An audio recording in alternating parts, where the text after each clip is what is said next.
ఈరోజు ముఖ్యమంత్రి గారు నాతో పాటు మా డెలిగేషన్ మల్లు రవి గారు అందరం కూడా స్టాలిన్ గారు నిర్వహించినటువంటి ఫస్ట్ డీలిమిషన్ మీటింగ్ లో హాజరవ్వడం జరిగింది. చాలా విషయాల్లో కూలంకంగా చర్చించుకోవడం జరిగింది. హెడ్ కౌంట్ వల్ల జరగబోయే డీలిమిటేషన్ వల్ల సదర్న్ స్టేట్స్ కి బాగా నష్టం జరిగే అవకాశం ఉంది. మేము భారతదేశం ఆనాడున్నటువంటి యూనియన్ గవర్నమెంట్ ఇచ్చినటువంటి 1976 పాపులేషన్ ఫ్యామిలీ ప్లానింగ్ పరిపూర్ణంగా as a true Indians we have implemented 1976 population act. That is the reason the population percentage has come down in Telangana. ఈ పాపులేషన్ వల్ల తగ్గింది. దానికి కారణం ఆనాడు యూనియన్ ప్రభుత్వం ఇచ్చినటువంటి 1976 పాపులేషన్ యాక్ట్ ని పరిపూర్ణంగా సక్సెస్ఫుల్ గా ఇంప్లిమెంట్ చేయడం వల్ల దక్షిణాది రాష్ట్రాల్లో పాపులేషన్ తగ్గింది.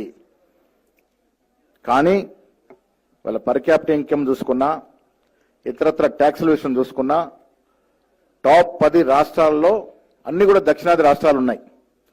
ఈ దేశానికి ఎకానమీకి పరిపూర్ణంగా ఎకనామిక్ గ్రోత్ కి పరిపూర్ణంగా దోహదపడుతున్న రాష్ట్రాలంతా కూడా సౌత్ ఇండియాలో ఉన్నాయి. సో ఇంత ఎకానమీ దేశానికి ఇస్తున్నటువంటి సదర్న్ స్టేట్స్ లో ఈ డీలిమిటేషన్ కారణంగా అన్యాయం జరిగి పార్లమెంట్ సీట్లు తగ్గిపోతే భవిష్యత్తులో ఇది అన్నిటి కూడా ఆటంకం ఏర్పడే అవకాశం ఉంది. కాబట్టి ఎట్టి పరిస్థితుల్లోనూ కేంద్రంలో ఉన్నటువంటి బీజేపీ ప్రభుత్వం ఈ క్రైటీరియా ప్రకారం హెడ్ కౌంట్ పాపులేషన్ క్రైటీరియా ప్రకారం డీలిమిటేషన్కి వెళ్లి సీట్లు పెంచితే దక్షిణాది రాష్ట్రాలకి తీరని అన్యాయం జరిగే అవకాశం ఉంది.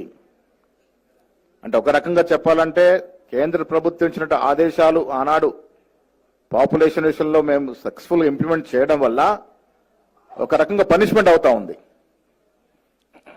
ఆనాడు కేంద్ర ప్రభుత్వ ఆదేశాలని నిక్కచ్చిగా పాటించడం వల్ల దక్షిణాది రాష్ట్రాలకి ఒక పనిష్మెంట్ లాగా మారి సీట్లు తగ్గే అవకాశం ఉంది. కాబట్టి ఏ కోశాన కూడా ఇప్పుడున్నటువంటి క్రైటీరియా ప్రకారం హెడ్ కౌంట్ ప్రకారం డీలిమిటేషన్ చేయడానికి వీల్లేదు.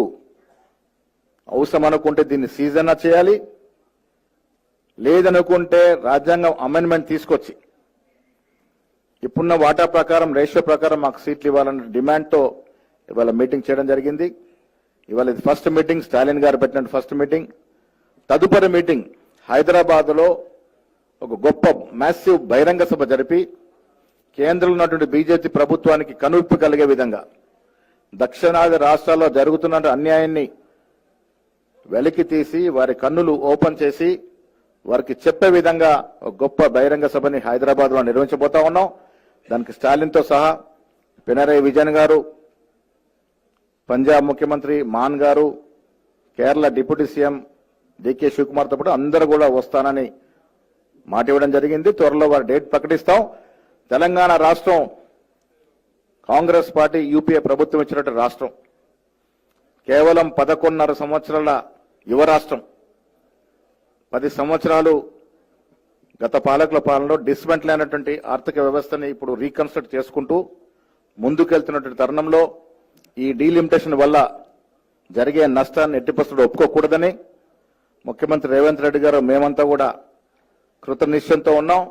తెలంగాణకి ఏ అన్యాయం జరిగినా ఊరుకునే లేదు. ఇది కాంగ్రెస్ పార్టీ ఇచ్చిన తెలంగాణ. ఈ తెలంగాణను అన్ని రకాలుగా అభివృద్ధి చేసుకుంటూ ఈ డీలిమిటేషన్ లో ఎలాంటి నష్టం జరగకుండానేందుకు మా ప్రయత్నం ఉంటుంది. ఈ ప్రయత్నంలో ఎంత దూరంలో పోవడానికి మేము సిద్ధంగా ఉన్నాం.